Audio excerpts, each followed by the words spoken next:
नमस्कार। मैंने आप सब से काफी बार बोला है कि हिंदुस्तान में लोकतंत्र पर आक्रमण हो रहा है और इसका हमको हर रोज नए नए उदाहरण मिल रहे हैं। सवाल मैंने एक ही पूछा था, फाउंडेशन पे जाता हूं, अदानी जी की शेल कंपनीज हैं, उसमें 20,000 करोड़ रुपया किसी ने इन्वेस्ट किया। अदानी जी का पैसा नहीं है, अदानी जी का इंफ्रास्ट्रक्चर बिजनेस है, पैसा किसी और का है। सवाल यह है, ये जो 20,000 करोड़ रुपए हैं ये किसके हैं, ये सवाल मैंने पूछा। मैंने पार्लियामेंट हाउस में प्रूफ देके, जो मीडिया रिपोर्ट से मैंने निकाला, अदानी जी और नरेंद्र मोदी जी के रिश्ते के बारे में डिटेल में बोला। रिश्ता नया नहीं है, रिश्ता पुराना है। जब नरेंद्र मोदी जी गुजरात के सीएम बने थे तब से रिश्ता है और उसके बहुत सारे पब्लिक प्रूफ्स हैं। हवाई जहाज में मैंने फोटो दिखाई, नरेंद्र मोदी जी बड़े कंफर्ट में बैठे हुए थे अपने दोस्त, अपने मित्र के साथ। पार्लियामेंट में मैंने दिखाई। ये सवाल मैंने पूछा, फिर मेरी स्पीच को एक्सपंज किया गया। मैंने स्पीकर को डिटेल चिट्ठी लिखी, पॉइंट बाय पॉइंट, कि मैंने कहा कि एयरपोर्ट्स अदानी जी को रूल बदल के दिए गए हैं, ये लीजिए रूल की कॉपी जिसको बदला गया है। चिट्ठी लिखी, कोई फर्क नहीं पड़ा। फिर मेरे बारे में मंत्रियों ने पार्लियामेंट में झूठ बोला कि मैंने विदेशी ताकतों से मदद मांगी। मैंने ऐसी कोई बात नहीं की है। मैंने कहा स्पीकर से, मैंने जाके कहा, स्पीकर सर, पार्लियामेंट का नियम है कि अगर किसी मेंबर पर कोई एक्यूजेशन लगाता है तो उस मेंबर को जवाब देने का हक होता है। मैंने एक चिट्ठी लिखी, उस चिट्ठी का जवाब नहीं आया। दूसरी चिट्ठी लिखी, उस चिट्ठी का जवाब नहीं आया। फिर मैं स्पीकर के चेंबर में गया, मैंने स्पीकर सर से कहा, स्पीकर सर, ये कानून है, ये रूल है, इन्होंने झूठा आरोप लगाया है, मुझे आप बोलने क्यों नहीं दे रहे हैं? स्पीकर सर मुस्कुराते हैं, कहते मैं नहीं कर सकता। और फिर उसके बाद आपने सबने देखा क्या हुआ। सवाल पूछना मैं बंद नहीं करूंगा। नरेंद्र मोदी जी का अदानी के साथ क्या रिश्ता है और 20,000 करोड़ रुपए किसके हैं, मैं पूछता जाऊंगा। मुझे कोई डर नहीं लगता इन लोगों से। और अगर ये सोचें कि मुझे डिस्क्वालीफाई करके, धमका के, जेल में डाल के मुझे बंद कर सकते, नहीं, मेरी वो हिस्ट्री नहीं है। मैं हिंदुस्तान के लोकतंत्र के लिए लड़ रहा हूं और मैं हिंदुस्तान के लोकतंत्र के लिए लड़ता रहूंगा, किसी चीज से नहीं डरता हूं। यह सच्चाई है। The question begins few weeks back in parliament where I asked the prime minister a very specific set of questions. Question number 1, 20,000 crore rupees or $3 billion are in shell companies owned by Mr. Adani. Mr. Adani could not have generated this money. He's an infrastructure business. Where did this money come from? Whose money is it? That was the first question. Whose shell companies are there? These companies are working in the defense field. Why does nobody know whose money this is? There is a Chinese national involved in this. Why is nobody asking the question, who is this Chinese national? That was the first question. Second question was set of questions with proof. Were what is the Prime Minister's relationship with Mr. Adani? I showed a picture of the Prime Minister and Mr. Adani's plane relaxing. I gave documentation about the defense industry, about the airports, about statements made in Sri Lanka, about statements made in Bangladesh, pictures of Mr. Narendra Modi sitting with the State Bank chairman in Australia, and I put this proof on the table. Immediately after that, the BJP started its work. My speech was expunged. I wrote a letter to the speaker with a detailed explanation on the defense industry, on the airports, with press clippings, supporting documents, legal documents, and said this is the supporting foundation of my speech. I have not made this speech, I have not invented this. This is detailed research, here it is. Nothing happened. Nothing was revoked. My speech today is not part of the record of Parliament. The same, by the way, was done with Mr. Kharge. After that, BJP ministers lied about me in Parliament. They made the statement to distract from the Adani issue. The whole game, disqualification, and all these statements are to distract from the central question, whose money is it? 20,000 crores, whose is it? Kiska hai ye? That's the main question. The whole thing is to distract. So they said that I've asked foreign forces to help India. Most ridiculous statement. I have never made such a statement. You can look at all the conversations I had in the United Kingdom. Not one such statement was made. In fact, I said this is India's problem. India has to resolve this problem, right? A minister lies on the floor of the House.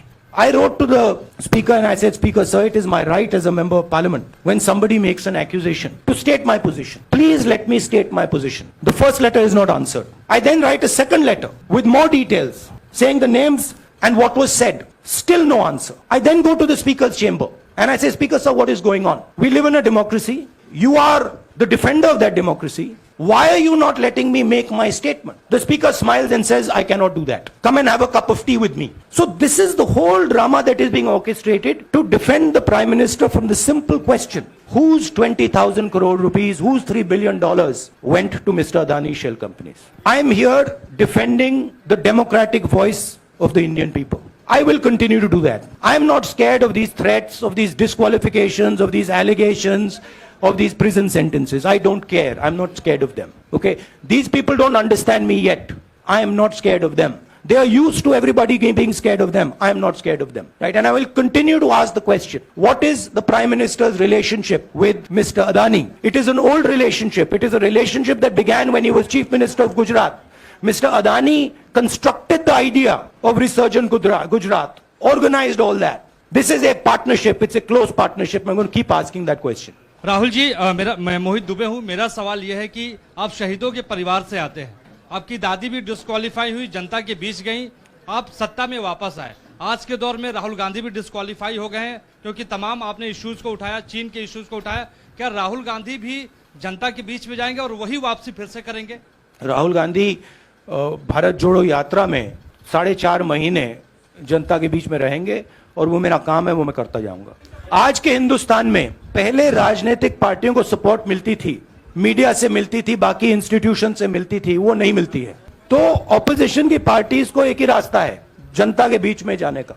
Haji Anwar sir, Bharatiya Janata party ने आप पर OBC समुदाय के अपमान का आरोप लगाया है, इस पर आप क्या जवाब देना चाहेंगे भारतीय जनता पार्टी को? मैं पिछले भारत जोड़ो यात्रा में आप मेरी कोई भी स्पीच देख लीजिए, मैं वहां कह रहा हूं सब समाज एक हैं, सबको एक साथ चलना चाहिए, भाईचारा होना चाहिए, नफरत नहीं होनी चाहिए, हिंसा नहीं होनी चाहिए। तो मेरी पोजीशन बिल्कुल क्लियर है। ये ओबीसी का मामला नहीं है, ये नरेंद्र मोदी जी और अदानी जी के रिश्ते का मामला है। 20,000 करोड़ रुपए जो अदानी जी को पता नहीं कहां से मिले, उसके बारे में मैं सवाल पूछ रहा हूं और उसका जवाब चाहिए। बीजेपी ध्यान को भड़काने की कोशिश करती है, कभी ओबीसी की बात करेगी, कभी विदेश की बात करेगी, कभी कुछ और बात करेगी, कभी डिस्क्वालिफिकेशन की बात करेगी, मगर सवाल यही है 20,000 करोड़ रुपए, $3 बिलियन किसका था? और वो अदानी का पैसा नहीं हो सकता। संजय मिश्र, आपने कहा आप डरते नहीं हैं, लेकिन स्टेट के टारगेट पे है और स्टेट आपके खिलाफ है, पूरी स्टेट, पूरी मशीनरी आपके खिलाफ है। ऐसे में आपके सामने चैलेंजेस बहुत बड़ा है, तो रास्ता क्या है, रणनीति क्या है? देखिए भैया, चाहे स्टेट हो चाहे कुछ भी हो, मैं सच्चाई को देखता हूं। मुझे और किसी चीज में इंटरेस्ट नहीं है, मैं सच्चाई बोलता हूं। राजनीति में ये फैशनेबल बात नहीं है, मगर ये बात मेरे खून में है। मैं और कोई रास्ता निकाल ही नहीं सकता हूं। तो मेरा काम ये है, ये मेरी तपस्या है, जीवन की तपस्या है, उसको मैं करता जाऊंगा। चाहे मुझे डिस्क्वालीफाई करें, मारे पीटे, जेल में डाले, मुझे कोई फर्क नहीं पड़ता। मुझे अपनी तपस्या करनी है। इस देश ने मुझे सब कुछ दिया है, प्यार दिया है, इज्जत दी है, इसलिए मैं ये करता हूं। राहुल सर, बीजेपी के जो लीडर्स आप पे अटैक कर रहे हैं उस पर आप क्या कहेंगे? और इसके अलावा वायनाड, वहां पर जब से खबर गई है, वहां पे लोग बहुत डिसबिलीफ में है, प्रोटेस्ट भी इरप्ट हो रहा है, आप अपनी कॉन्स्टिट्यूएंसी के लोगों को क्या कहना चाहेंगे? नहीं, मैंने सोचा है कि मैं अपनी, देखिए मैंने कॉन्स्टिट्यूएंसी में भी बोला कि वायनाड के लोगों के साथ मेरा पारिवारिक रिश्ता है, फैमिली प्यार का रिश्ता है। तो मैंने सोचा कि मैं वायनाड के लोगों के लिए अपनी एक चिट्ठी लिखूं उनके लिए कि मेरे दिल में उनके लिए क्या है, तो वो तो मैं रिजॉल्व कर दूंगा उनका। देखिए, बीजेपी के नेताओं का काम यही है। देखिए, वो सब नरेंद्र मोदी जी से डरते हैं, कारण आप जानते हो। नरेंद्र मोदी जी ने कहा कि देखिए ध्यान हटाना है, वो सब जानते हैं अदानी जी और नरेंद्र मोदी जी का रिश्ता, सारे के सारे जानते हैं क्या रिश्ता है, सब जानते हैं, मगर डरते हैं। तो अगर नरेंद्र मोदी जी ने उनसे कहा कि भैया ध्यान उधर करो, ध्यान उधर करेंगे। मगर सवाल यही है 20,000 करोड़ रुपए किसका है? सर, पूरी कांग्रेस पार्टी ये कह रही है कि आप चाहे वो गुजरात की कोर्ट ने आपको सजा सुनाई या आपका निलंबन हुआ, ये सब कुछ केंद्र सरकार प्रधानमंत्री के इशारे पर हो रहा है। लेकिन बीजेपी कह रही है कि कानून ने अपना काम किया है। तो जो ये दलील है कि कानून ने आपको सजा दी है और उसी की वजह से आपका निलंबन भी हुआ है, इस पर आप क्या कहेंगे? देखिए, लीगल मैटर है, पर ये हुआ है। लीगल मैटर है। मैं हिंदुस्तान के लीगल सिस्टम को रिस्पेक्ट करता हूं। मैं लीगल मैटर पे इस प्रेस कॉन्फ्रेंस में बात नहीं करना चाहता हूं।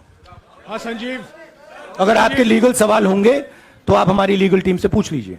Sanjeev,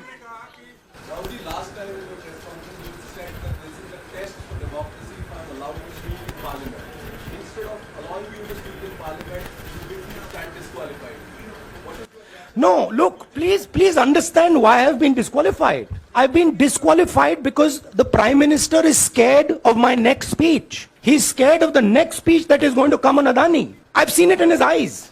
So he's terrified of the next speech that is going to come, and they don't want that speech to be in Parliament. That's the issue. That is why, first the distraction, now the disqualification. Please don't be confused about this matter. There is a deep relationship between Narendra Modi ji and Mr. Adani.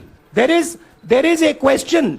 20,000 crore rupees have suddenly arrived in Mr. Adani's shell companies. Where has this money come from? Whose money is it? It is, some of these companies are defense companies. Why is the defense ministry not asking this question? Why is the defense ministry not asking the question? But please explain to us, whose money is this that is being spent on our drone development, that is being spent on our missile development, that is being spent on our ordnance production? Why is the defense ministry not asking this question? मंजूरी सदस्यता की रद्द हुई तो उसके बाद बहुत सारे ऐसे विपक्षी दल जो अभी तक कांग्रेस से दूरी बना के चलते थे वो भी आपके समर्थन में आए।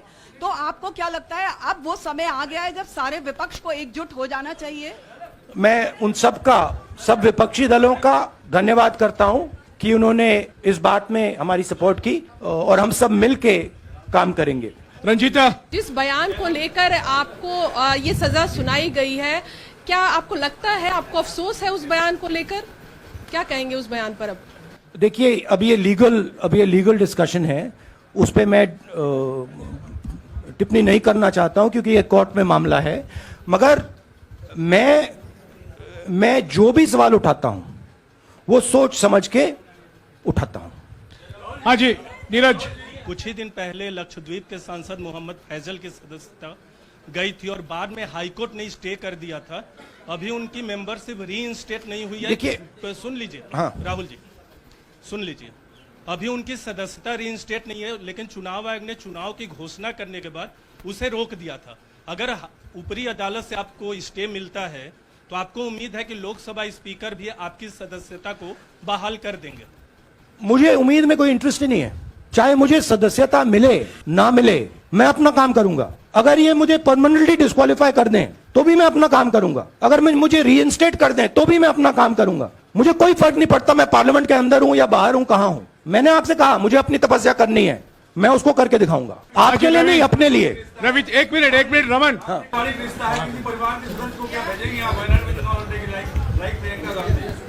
It is not up to me, it is up to Congress president कौन जाएंगे। दोनों मुख्यमंत्रियों का भी अडानी जी से रिश्ता है, उनके साथ लेन देन का मामला, उसका कहा धंधे का मामला है।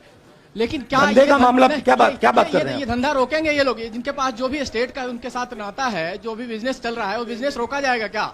देखिए, सिंपल सी बात है, आप डिस्ट्रैक्ट करने की कोशिश मत कीजिए। 20,000 करोड़ रुपए अदानी जी की शेल कंपनीज में कहां से आए? आप इंक्वायरी कीजिए। अगर बात निकली कि हमारे चीफ मिनिस्टर का पैसा है तो इनको जेल में डाल दीजिए। अगर बात निकली तो किसी और का पैसा है तो उसको जेल में डालिए। मैडम आप लोकतंत्र को समझिए। ये जो पैनिक रिएक्शन इन्होंने किया है नरेंद्र मोदी जी ने, इससे सबसे ज्यादा फायदा मिलेगा विपक्ष को। ये इन्होंने हमें हथियार पकड़ा दिया है, ये आप बात समझिए। ये मोदी जी पैनिक में आ गए कि बात निकल जाएगी, ये 20,000 करोड़ रुपए किसके हैं, डर गए, घबरा गए, इन्होंने पूरा सीक्वेंस शुरू कर दिया। ये विपक्ष को सबसे बड़ा इन्होंने हथियार दिया है। राहुल जी, क्योंकि जनता के माइंड में अब एक सवाल आ गया है कि जनता जानती है कि अदानी जी भ्रष्ट व्यक्ति है। अब जनता के माइंड में यह सवाल उठा है कि इस भ्रष्ट व्यक्ति को हिंदुस्तान का प्रधानमंत्री क्यों बचा रहा है।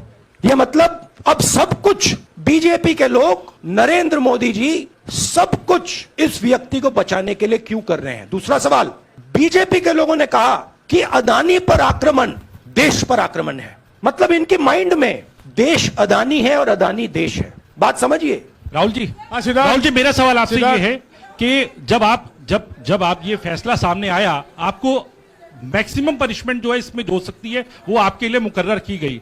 इस बीच कई लोगों ने ये भी कहा, आपके पार्टी के भी एक सांसद ने कहा कि कम से कम जज को ये देखना चाहिए था कि सामने जो शख्स है वो एक गांधी परिवार से आता है। इस पर आप क्या कहेंगे? और आपको लगता है मैक्सिमम पनिशमेंट जो है आपके केस में, मैक्सिमम पनिशमेंट आपके लिए मुकर्रर की गई, क्या आपको इसके पीछे क्या कहना है आपका? वही मैंने कहा, अगर डिस्ट्रैक्शन करना है, मैक्सिमम पनिशमेंट की तो जरूरत है। मिनिमम पनिशमेंट से बात थोड़ी बनेगी। मैं तो सोच रहा था भैया 5 साल होते, 7 साल होते, 10 साल होते, वो भी मिल जाता।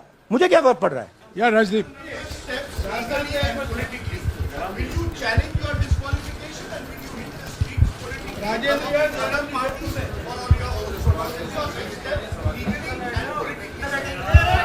I have only one step, and that step is to fight for the truth in this country and to defend the democratic nature of this country that is under. Please let me finish, Rajdeep, unless you want to answer it for me.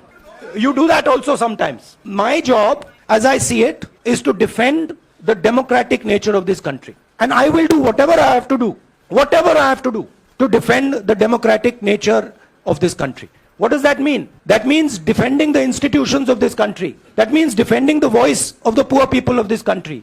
That means telling the people of this country the truth about people like Mr. Adani, who are basically exploiting the relationship they have with the Prime Minister. या Pallavi please 1 second, let's go. Look, see, these are legal matters. It makes me no difference. I told them, it makes me no difference if I'm disqualified, not qualified, whatever. It makes me no difference. Disqualify me for life. Put me inside jail. I will keep going. I will not stop. Mr. Gandhi, Yeah, Mr. Pallavi. Gandhi, two things here. One, are you worried or apprehensive about the political relevance of, say, the opposition and the Congress Do I look party worried to post? you? One. Second, Do I look worried to you? I'm excited. I'm happy that these people have given me the best gift they could give me. And second, Mr. Gandhi, is that BJP's reaction since yesterday is that if you hadn't torn the ordinance then perhaps you wouldn't be facing the law today. Your response to that? My response to that is that when somebody is guilty of something, they want to distract everybody's attention, right? If you catch a thief, the first thing he says is, I didn't do it. The second thing he says, look there, look there, look there, look there, right? That's what the BJP is doing. We have caught 20,000 crore rupees entering Mr. Adani's companies. Nobody knows whose money that is. That money cannot be Mr. Adani's money. He does not generate this type of money. So that money has come from someone. All this, OBC, disqualification, anti-national, all this is to distract from the panic that the Prime Minister is feeling, that his relationship with Mr. Adani is going to be exposed. Let me tell you, that relationship is going to be exposed. Nobody is going to stop that. It is going to happen because the opposition is going to press this thing until we find the answer. हाँ रवि राहुल जी जो judgement आया उसको लेकर BJP ने उसको किया है कि आपने ओबीसी का अपमान किया, पूरे देश में प्रेस कॉन्फ्रेंस करने की तैयारी कर रहे हैं कि आपने ओबीसी का अपमान किया था। भैया देखिए, पहला आपका अटेम्प्ट वहां से आया, दूसरा आपका अटेम्प्ट यहां से आया, तीसरा आपका अटेम्प्ट यहां से आया। आप इतनी डायरेक्टली बीजेपी के लिए क्यों काम कर रहे हो? थोड़ी डिस्कशन से करो यार, थोड़ा घूम घाम के पूछो। क्या आपको ऑर्डर दिया है क्या? देखो मुस्कुरा रहे हैं। घूम घाम मैं आपको उदाहरण देता हूं, आप थोड़ा घूम घाम के निकाल नुकुल के बोलो। देखो ऐसे बोलो पहले, राहुल जी, हाँ तो please if you want to work for the BJP, then bring a BJP flag symbol here and put it on your chest. Then I'll answer you the same way I answer them. Don't pretend to be a pressman. Vikrant Rahul ji, BJP के लोग बार बार ये बात कहते हैं कि आपने जब विदेश में जाके भाषण दिया तो उन्होंने कहा माफी मांग लेते। अभी कहा कि कोर्ट में आपसे कहा कि आप माफी मांग लेते। तो जब ये लोग कहते हैं राहुल गांधी माफी मांग लेते, तो राहुल गांधी क्या सोचते हैं? राहुल गांधी सोचता है मेरा नाम सावरकर नहीं है, मेरा नाम गांधी है। गांधी किसी से माफी नहीं मांगता। और मैंने कहा, पार्लियामेंट हाउस में कहा कि भैया मुझे बोलने दीजिए ना, एक बार तो बोलने दीजिए। 2 बार चिट्ठी लिखी, तीसरी बार मैं पर्सनली स्पीकर से जाके कहता हूं, स्पीकर सर प्लीज, आप डेमोक्रेसी के लोकतंत्र के आप प्रोटेक्टर हैं, मुझे बोलने दीजिए। मुस्कुरा के कहते हैं भैया मैं तो नहीं कर सकता। आप नहीं कर सकते तो कौन कर सकता है? शायद मुझे जाके मोदी जी से पूछना पड़े, वो तो करने नहीं देंगे। तो मेरा जो पॉइंट है, इस देश में लोकतंत्र खत्म हो गया है। इस देश के लोग जो इनके दिल में है, हमारे दिल में है, बोल नहीं सकते हैं।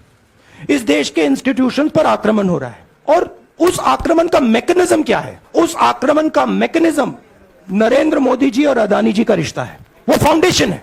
मैं नरेंद्र मोदी जी पर सवाल नहीं पूछ रहा हूं, मैं अदानी जी पे सवाल पूछ रहा हूं। बीजेपी अदानी जी को क्यों प्रोटेक्ट कर रही है? आप नरेंद्र मोदी जी को प्रोटेक्ट कीजिए, मैं अदानी जी पे पूछ रहा हूं, आप अदानी जी को क्यों प्रोटेक्ट कर रहे हो? आप इसलिए अदानी जी को प्रोटेक्ट कर रहे हो क्योंकि आप ही अदानी हो। Thank you.